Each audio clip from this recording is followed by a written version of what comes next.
కర్నూలు జిల్లా హొలగొంద మండలం వేదవతి నదిలో యథేచ్ఛగా ఇసుక దోచుకుంటున్నారు టీడీపీ నాయకులు. ఒక్కో ట్రాక్టర్ నుంచి 500 చొప్పున వసూలుకు పాల్పడుతున్నారు.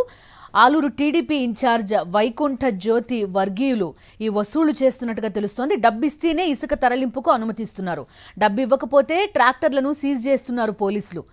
అక్రమ వసూళ్లు జరుగుతున్నా నిమ్మకు నీరెత్తినట్టు వ్యవహరిస్తున్నారు పోలీసులు. పోలీసుల సహకారంతో 3 పువ్వులు 6 కాయలుగా సాగుతోంది టీడీపీ నేతల ఇసుక దందా.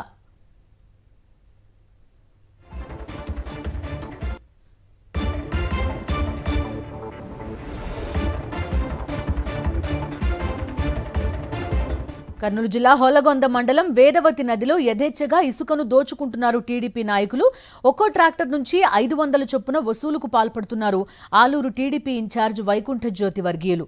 డబ్బులిస్తేనే ఇసుక తరలింపుకు అనుమతినిస్తున్నారు, లేదంటే ట్రాక్టర్లను సీజ్ చేస్తున్నారు పోలీసులు. అక్రమ వసూళ్లు జరుగుతున్నా నిమ్మకు నీరెత్తినట్టు వ్యవహరిస్తున్నారు పోలీసులు. పోలీసుల సహకారంతో 3 పువ్వులు 6 కాయలుగా సాగుతోంది టీడీపీ నేతల ఇసుక దందా.